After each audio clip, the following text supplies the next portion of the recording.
Hey people, welcome to the Pathfinder podcast. On today's episode, I am with Fyzz Wallis from the Fyzz Wallis Band. On this episode, we are going to talk about her inspirations, how she fell in love with music, feminism, influences to the band's sound, the LGBTQ community, and lots more. Hope you enjoy.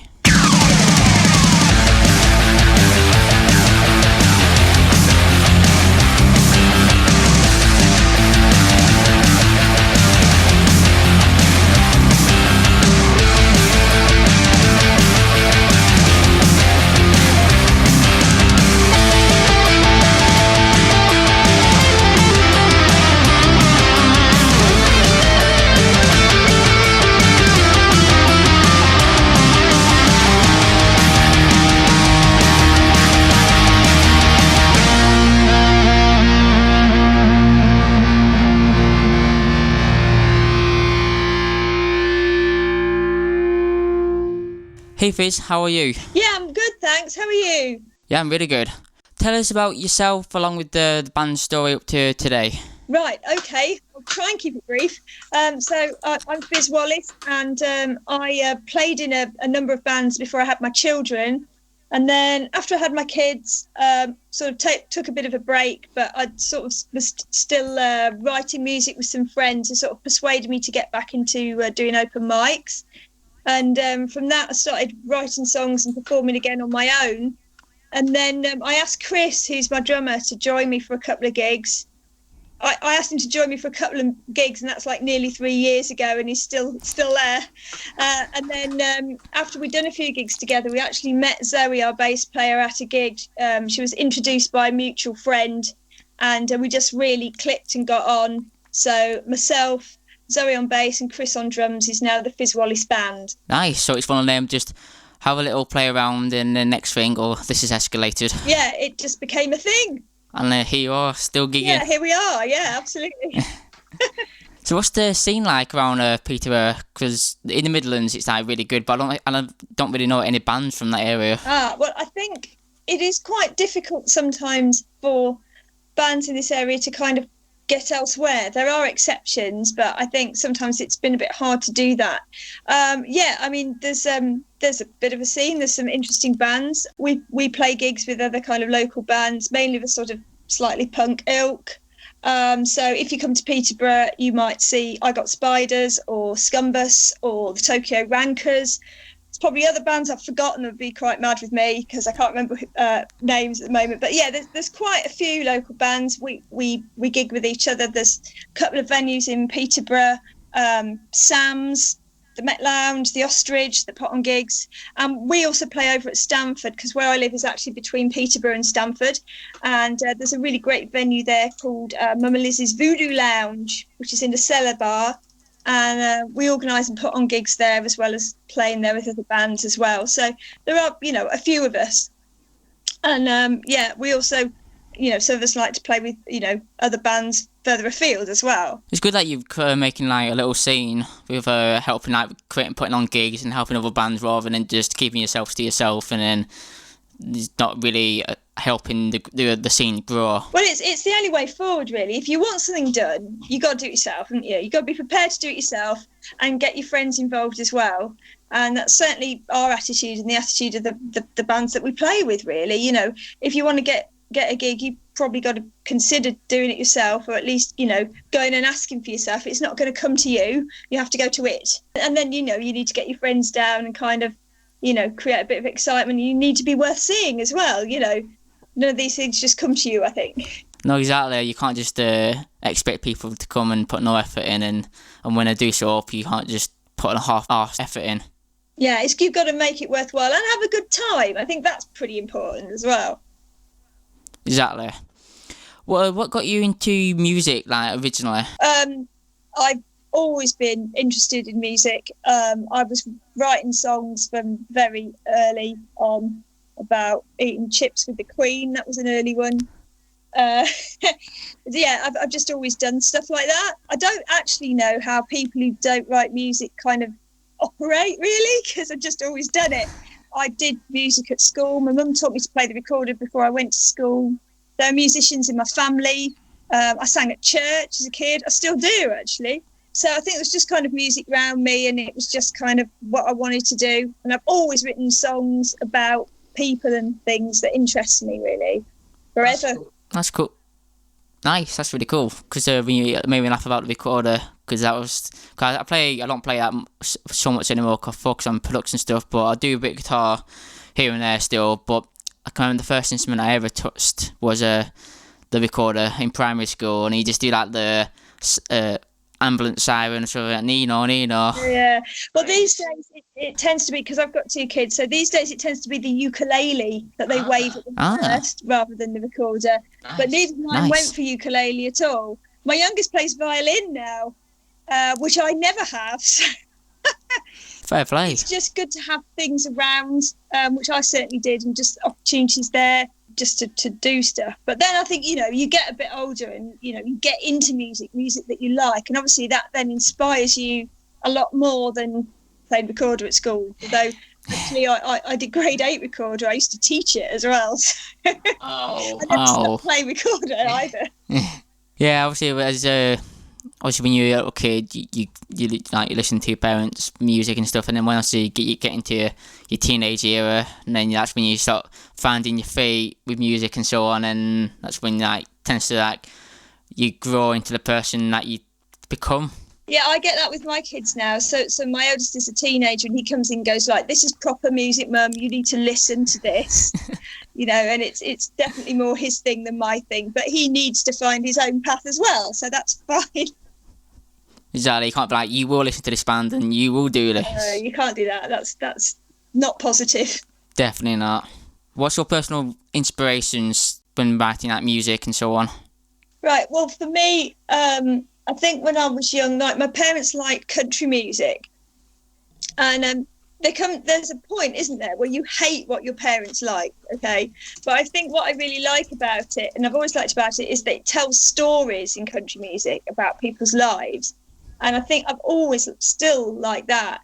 But then for me, the music around me when I was a teenager was kind of initially because I'm in my 40s now, so it was kind of early hip hop and house music was sort of around, and then the sort of Manchester scene, and then the grunge scene.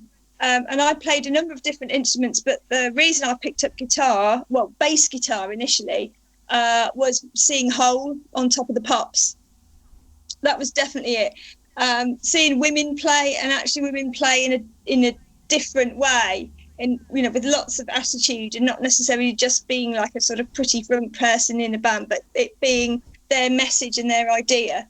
And that's something Zoe and I in the band have talked about, how significant that was for both of us in picking up guitars, really.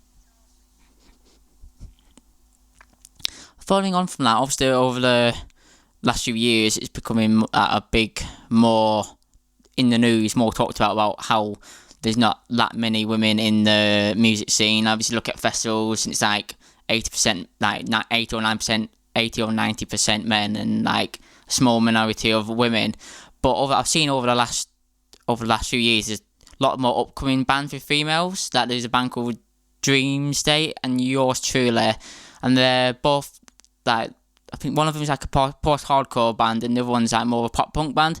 But it seems like there's more bands on the rise with female artists, which is only a good thing.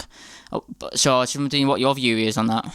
Yeah, well, I mean, we've had more opportunities to support mainly female bands as well recently. So in Peterborough, we've supported Hands Off Gretel.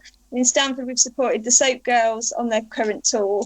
And, that's two things there, really. Firstly, predominantly sort of a female kind of creative element, but secondly, that they're very much doing things in their own way as well. For me, there is clearly no shortage of talent and interest in playing music among women, none. And if you go back to what I was talking about, doing music at school and stuff, it's more the girls that do it. So there's no shortage of talent or people wanting to do it. Maybe in the last few years, people's eyes have been a bit more open to the fact that they're there. They were always there. But, I mean, I found it in our own small way. I mean, the guys we play with are great. They are mainly guys. And I think sometimes people think we don't quite fit the bill because we're not quite like them. Don't want to be like them. They don't want us to be like them. We're us, okay? But I think, there's still an element of, I'm not sure about that, or I'm not sure they should be that place on the bill, or, like there's still an element of you being a novelty act that kind of hangs around a little bit, like, oh, she's got tits and she plays the guitar. That's weird. There's still a bit of that around. And I find that very deeply frustrating because, like I say, I'm an old lady now. I'm in my 40s. I've been playing in bands on and off for over 20 years. And if you told me that I'd still be having the odd experience like that 20 years later, when I was in my 20s, I'd have been really disappointed, actually, that this is still the case, that women are still having to fight their ground a bit. And then occasionally somebody goes, oh, yeah, you can play all right, can't you? That's still a conversation that has to happen, and I'm afraid it does. It still surprises people that you have something genuine to offer musically. It's like it's a news story. That is disappointing. I think it is gradually changing. And I think maybe it is more so in the DIY punk scene where, you're kind of freer to say exactly what you want because you're doing it all yourself. But yeah, I think it is still a bit of a thing. If you're doing anything other than standing at the front and singing, and there's nothing wrong with that, of course, but if you're doing anything other than that, people are still a little bit, what's she doing? That is still there. It has got better, but yeah, I think there's still an element of it around. And our forthcoming EP, which I'm sure we'll talk about a little bit later, comes out of that, actually having a conversation with, some of the guys that we play with on the scene here who are, absolutely lovely, by the way.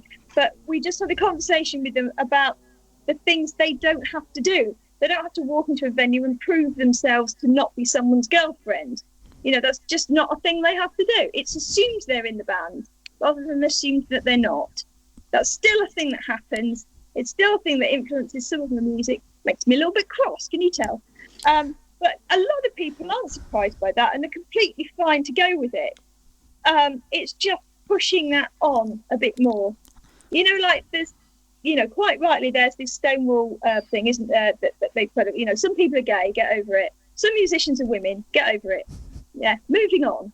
But we're still doing it, Yeah. We're saying, we're still pushing that.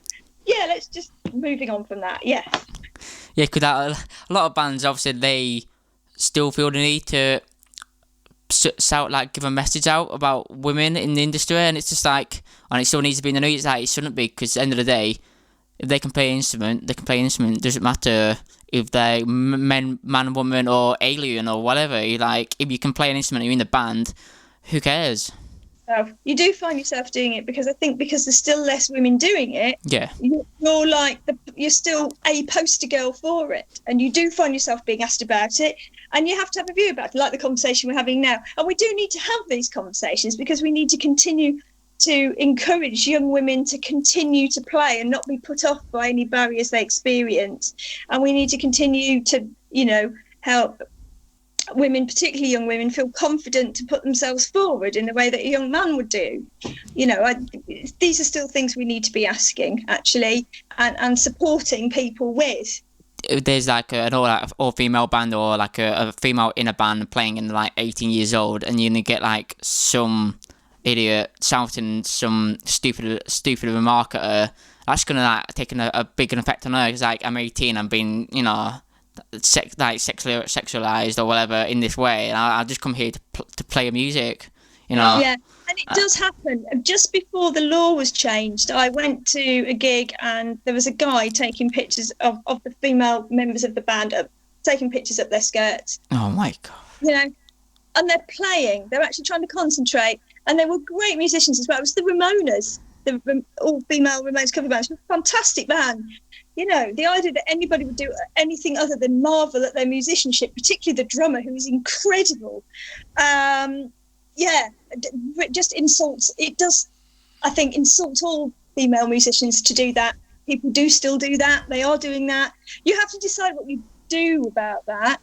And with me, I've kind of got to an age where I really don't care what people think of me, if I ever did, And some gigs, I wear a three-piece suit, and some gigs I wear very little at all. That's my call. It's my decision. I do what I want. You do what you like with that. I don't really care. But you have to get to a point, I think, where you go, whatever. That's just so obviously what's not going on. Yeah. You are an idiot. Moving It's on. like, sometimes when you see, there's a man and female in the band, or there's something going on there, it's like, there's a thing called friendship. It is possible between a male and a female. I did have that in a previous band, actually, because, I was in a previous band whilst I was pregnant with my first son, and I was a front person with my friend, and people assumed he was the father, But all you have to do is know me and know, who my partner actually was, and that wasn't true. It's just utterly ridiculous. People just make stuff up. And I say, I'm just going to ignore it, because whatever is coming out of your mouth, I know it's just utter rubbish, so... And I know this does happen to men to a degree. Men are sexualised sometimes when they don't want to be, when they're playing music. People can feel vulnerable, whatever their gender, standing up in front of people. But because of that, you want a supportive audience for everybody, actually, that understands that we're there for the music. And yes, you can look at us, and you feel free to do so if that makes you happy. But you don't have to. It's how you respond. Like you can find somebody attractive on stage, but you don't have to grope them as they come off. Oh no. And that does happen. Has happened. There's a difference there, isn't there? And I think, that's the kind of thing we want. Yeah, fine. If you like the way somebody looks, that's really great. What a bonus for you. But it doesn't mean, they are a human being, not a thing, and you can't go up and touch them if you don't know them. That's not on. End of. Exactly. Yeah. Exactly. Just some people I don't understand some men. Annoying at times. You're talking about your upcoming EP. What's your main influences as a band, and how has it dictated each EP or album that you've released over the years? Okay. So previously we had an EP that was called Alpha Female. And the tracks on that were probably more of a mixture, because I was coming out of still doing some more open mic gigs on my own and stuff like that. So there's a couple of gentler songs on that, and then there's some bigger songs on it as well, which were definitely the band. This time, all three of these are a big sound, really. And thinking about the three songs on it, there's definitely a kind of that kind of post-grunge kind of element which we like in the sound. I've got a sort of detuned guitar kind of sound. That's what it sounds like, and that's kind of all over it. But Pretty Good for a Boy is it's supposed to be witty and tongue-in-cheek. So things like Ian Dury, maybe, somebody who likes to play on words and stuff like that. And a lot of it, some of it's a sort of more spoken, and that's very much a role reversal. So it's like saying, oh, you're all the same, by the way, what's your name, love? Not that it matters. There's stuff like that in it, and it's all kind of like turning it all on its head, basically. So with all of that, there's a bit of that kind of witty, kind of British tongue-in-cheek thing. It's probably actually listening to Last the Shadow Puppet while I was writing it as well. So that kind of indie, blokish, witty thing in there probably as well. Juliet, which is the second one, is kind of got some quite Nirvana-ish chords in, and it's very much about losing a loved one. It's kind of sad, but there's a bit of the guitar at the start where I've got several effects going on, and I sort of feel like David Bowie. It's kind of hard to describe, but I kind of do. And then Lose It, which is the last one, is very much a kind of pop punk type song. It's the one that's really popular with people when we play live. It's very fast and furious and funny, and it's kind of from the perspective of a high school girl who's kind of jealous of this other girl. It's just about being jealous and wanting to hit somebody because they're snogging the person that you fancy, basically. It's not very deep, that one, at all. But, I think we've all been there, and it's okay to want to kill her, even if she's your friend. That's basically what. So it's kind of, I work in a secondary school, and it's influenced by working with the kids who are funny, brilliant, inspirational, all kids and nutters, love all that. So there's a bit of that. With Juliet, the middle one, it's actually about, in some ways, some of my friends who've lost loved ones, and about the hole that just can't be filled. So it's kind of a sadder, but deeper kind of song. And Pretty Good for a Boy is just that I'm just sick of all these things being said. I'm going to turn them all round and point them all at you. And I hope you can laugh at yourself and then think about what you say. Yeah, so that's kind of the lyrical thing, but possibly a few musical influences in there too. Nice. Loving the attitude in the songs. What's the what's the influences of the band? What bands have influenced the band's sound over the years? So Chris is a big kind of staging rock band or drummer. He likes a big dramatic drum thing going on, and he does get to do that a little bit. In Pretty Good for Boy, he's got some fantastic kind of tribal tom stuff going on. It looks and sounds very impressive. He likes to make big sounds with all of that, which is really, really great.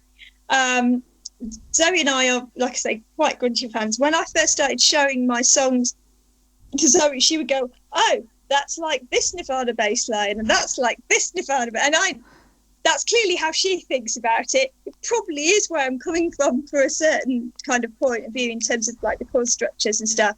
So I think that's a really big thing in terms of kind of the emotional palette. It's very kind of there maybe.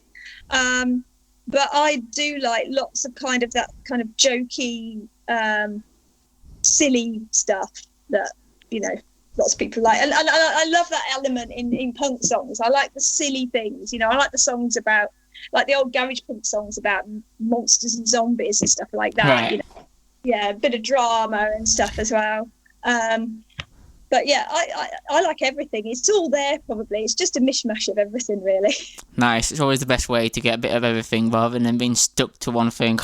What are the inspirations for writing the lyrics for the EP, past music and stuff? Right. So I probably told you a little bit about the things that influenced me so far and things that are important to me. So yeah, I mean, there's definitely a sort of feminist element in what we do. One of the things that I consciously decided to do in all the songs that I write, or that we write together, but mainly it's me doing the lyrics, the women in my songs are never victims, ever. They might have survived a difficult situation, they might be in a difficult situation, but they're all capable and clever and can make changes in their own lives. So the sort of, if my songs were stories, the protagonist would almost certainly be a woman who's possibly making a difficult choice, but is not passive, will make active choices about her life, whether they're good ones. Maybe she'll decide to get drunk, maybe that's a bad choice, but she will actively make it. That's the sort of position of my songs. I think, understandably, there's a great big history of songs about women as victims of violence, for example. But I might write a song about a woman like that, but my woman would have the opportunity to make a change in her life. And that feels really, really important to me. That, I think, is really important. And I put lots of little asides in my songs about things like that. And also other things that I know about, like, how both endearing and infuriating your children can be, and how difficult it can be to eke out your benefit at the end of the month before you get paid again. And, things like that, things that kind of really matter to me as a mum and as a working woman, as a person, like now. I think all those things are really important. And I think the position of people, particularly women, is something to look at. And respecting everybody is really important to me. And I don't want songs that pull people down. Maybe they take the mickey out of them, but not seriously. I think we need songs that build bridges and build people up. Like those sorts of things are deeply important to me. Cool. And to us as a band. Yeah, great. When they're writing the material, do you jam together, or how does the music come about? Right. Well, this is where the other two, although they do contribute a lot, accuse me of being a diva in a slightly jokey way. So I basically write the songs. I write a simple version of the songs. I write the lyrics. So I might write verse, chorus, middle eight, verse, chorus of a song.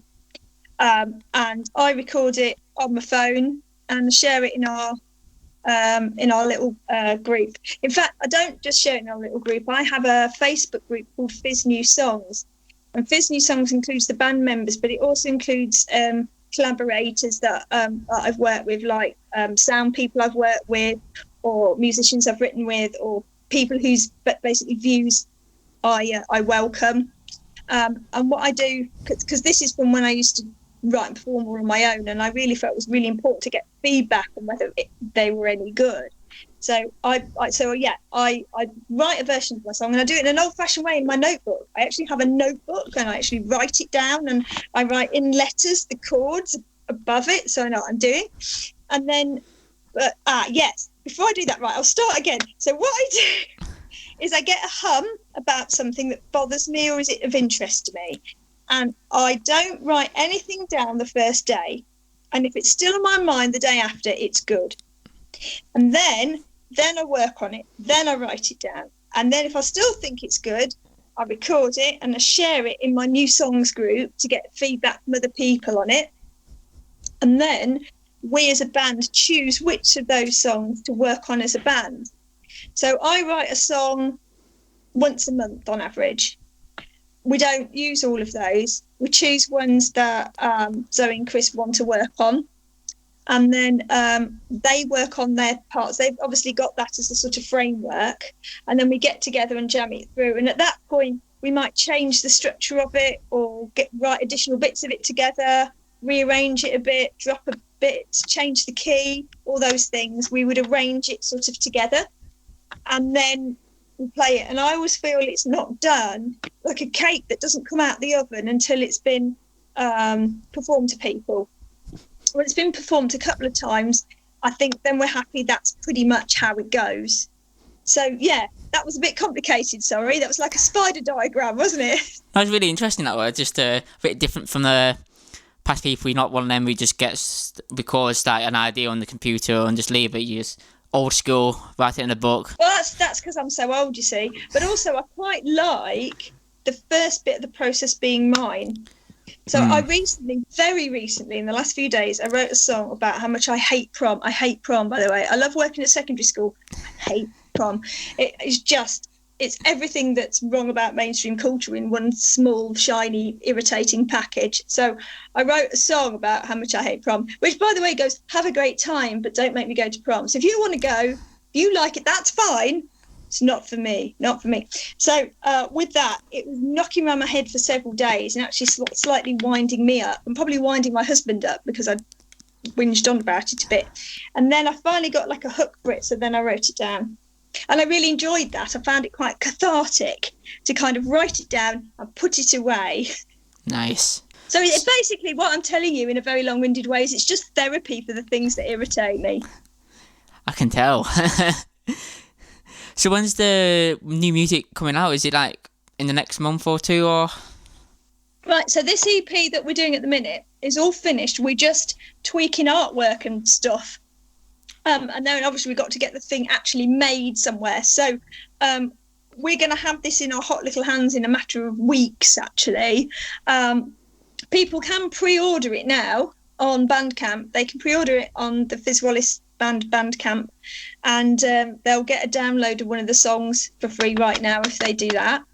But yeah, the actual physical item we're waiting for now. Nice. We actually recorded it a few months ago, which happened to all three of us have quite significant family caring responsibilities, and we finally found a weekend where we were genuinely all free. And we recorded it then, but we didn't have time then to work on any of the other elements. So we've kind of put it together now. For the first time, we got someone else to record it. Like the previous EP and the other things that I've done, I've engineered myself at home on the computer. So I can do new school occasionally.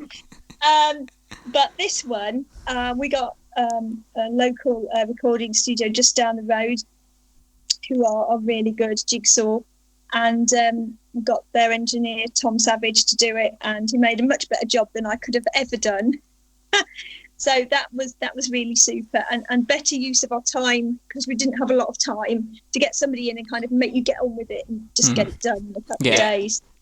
Yeah, rather than, because obviously sometimes like some bands, when they do it themselves, they kind of just like take the time. So it's just also it's a bit more relaxed. But if you get in the studio, then it's like you got like extra person, like, come on, you got like 1 day to get this done, and obviously that pushes you lot on to get it done. Yeah, well, we're like, right, we're paying for this. Exactly. Absolutely. Although I do enjoy doing it at home as well, and learned a lot through it. So I think when we went to do this, we had a clear idea of what we wanted, because some of it I'd started to record sort of demo versions at home, and I'd done, recording of us before, so we knew what we wanted better. I mean, certainly recording drums is much easier in a professional studio, an absolute nightmare to try and do in your own living room. So that was definitely something worth doing and getting better than I could hear. Yeah, it doesn't have the neighbours knocking on the door like, drums are too loud, stop playing. Yeah, that would actually be my kids doing that. Mom, slow it down. Earlier on, you talked about like equal for like everybody and just treat everyone the same. Obviously, you spoke about you have an evening with the LGBTQ evening, so that'd be interesting to go into more detail about that. Okay, so we run nights called Twisted Nights, and they've become these kind of wonderful, glorious carnivals. How it started was with other local bands. So there used to be a local band where all the members are in other bands now, but there used to be a band called Distorted Idols, and one of the guys in that band, Ollie, he kind of had this idea, because I wanted, I've talked about how important I think it is to encourage and support other women and work together. And I've done a couple of charity gigs for Peterborough Rape Crisis Care Group. And I've tried to make them predominantly female bills, because often then women who perhaps wouldn't normally come to a gig would come to it. So I was trying to organise one of them, and I said, would female musicians like to come forward and we'll put this night together? So this chap went, if I come in a dress, can I play? And this became a bit of a Facebook kind of, it grew into this crazy idea with a number of bands saying they'd be interested in doing it. So we did our first ever Twisted Night, and the lovely Michael, who runs Mum Liz's Voodoo Lounge at Stamford, took a chance on us/me and said, yes, all right, you can do a cross-dressing punk night, that's fine. We'll see how it goes. And it was an absolute scream. It was hilarious. For most of the people who ever done it, it was the first time they'd ever done cross-dressing. People didn't know where to put their phones. They didn't. They were like, "Oh, does my bum look big in this?" The conversations we've had have been amazing. Where do women put their phones? That's why they have handbags. Oh, is that why? All this. It's just absolutely wonderful. Lots of partners swapping clothes and coming in the other person's clothes and just having a real laugh. So that's kind of how it started. But we were genuinely interested in, first of all, not insulting anybody from either the sort of gay community or trans community at all, but also being quite open to having people to come. And we just wanted to be really welcoming. And what's gradually happened is we've had people certainly from the Peterborough LGBTQ community come along. We've had drag queens come along. We've had trans people come along. We've had I tend to have a cabaret element, so we would have like a performance that's not a band, so maybe a cabaret singer or a drag queen or something like that. So we've had drag queens perform, and we've had a bit of a cabaret element, and that's really brought in different people. And what's been absolutely fantastic about it is people have made friends through it, and people have made great creative links through it. So I've in the end introduced people to each other who wouldn't have known each other otherwise. So people have met their partners at Twisted Nights. They've made friends at Twisted Nights. We had Peterborough Pride recently, which we were asked to play probably as a result of the Twisted Nights that we've done, which was fantastic. The Peterborough Pride March this year was led by our lovely friend Ritzy Crackers, who's a fabulous Peterborough drag queen. Ritzy's outfit was made by a lovely lady called Lucy Lunatic, and I introduced them to each other at a Twisted Night. They wouldn't know each other if it wasn't for our nights. Lucy makes beautiful costumes. She makes costumes for me as well, but she makes great drag queen costumes. So what we've actually done is we've got creative people together to come together. The last Twisted we did was particularly special because a friend of ours, who's the singer in I Got Spiders, came out as trans at our Twisted Night, chose it to be the point where he said he wanted to live as a woman and to be part of that. In fact, we made him a cake, and we made her a cake. We made quite a big fuss of her, and that's been a wonderful, lovely journey to be supportive of and be part of. That's an absolute privilege to be there for your friend at a time like that, and give them an opportunity to be really feel among friends and completely comfortable to do that. So honestly, I mean, aside of the music, very proud of the music, but just to say that I've brought these people together and helped them feel empowered to do their thing makes me very, very happy, actually, that it's this beautiful thing. Exactly, yeah. It's an event that you decided to create, and that's empowered people and giving them confidence to be who they want to be, and it's to help people network and create opportunities, and that's basically down to you. Yeah. So it's a great feeling for you, and it's like a big achievement. Yeah. There's also a lot of dressing up and a lot of cake. So it's a bit like a children's birthday party, but for adults. Lots of cake, few silly party games and stuff, and a lot of dressing up. In our band, we don't always cross-dress, though we have, but we've come as superheroes, and we've come as we're thinking of maybe having a pirate one. The last one was a pajama party, so that was great fun. So yeah, I think it's been a really great way to just break down barriers between different communities and bring people together and help people make friends. That's really good, is that? How did it all come about originally? Was there something that happened that made you thought, I want to do something like this, or was it just a random idea? Out of that, like I said, that cross-dressing gig, and then getting to do another one and going, right, well, let's make sure that we're not just doing it inwardly, that we're actually inviting people who like to dress up, that we're inviting people from the local LGBTQ community into it, rather than being... I certainly didn't want anybody to feel that we were taking the mickey out of something, or that we were transplanting something in some way. I wanted us to feel part of something. So it just grew from a load of punks in their mums' 90s into the glorious, joyous cake fest it now is. Lots of corsets as well. I've just had a corset made for me, actually, for the next one, which is lovely. So nice. So lots to look forward to. And cake. Everyone loves cake, so you can't beat that. Absolutely. Great. I think where can we find your music? Okay, good question. So if you want to pre-order the new EP, then that's Bandcamp. Now Fyzz Wallis is with a Y, so Fyzz, and Wallis like the dress shop, Wallis. Okay, Fyzz Wallis like that, and then you'll be able to find us on Bandcamp. We are on YouTube. We really need to do something new on YouTube, actually. Yeah, we're on the old Facebook as well, There's also, oh God, what is it? We've got another thing as well. I can't remember what it is. SoundCloud. Don't know if anybody listens to SoundCloud anymore, but we are there. But yeah, the Bandcamp is definitely the place to go for the sort of new stuff. Great. We also have a group as well. So as well as the Facebook page, we've also got a group which, because it's FWB, it's Fyzz Wallis Band, Friends with Benefits. In the early days, before we set up a question for people to join that, we did have some very interesting pictures sent to us. We've now made it very, very... We have saved them, possibly for an album cover. A gentleman in a bubble bath, which will never leave me. Yeah, very special. But yeah, it's very cute now. It's a band page, and it just happens to be the same letters in a bit of a sort of in-joke, rather than actually, we're definitely in for music, and not meeting people online. Not in that sense. Oh, that got me. You just knew that where I was going. It's like, oh God.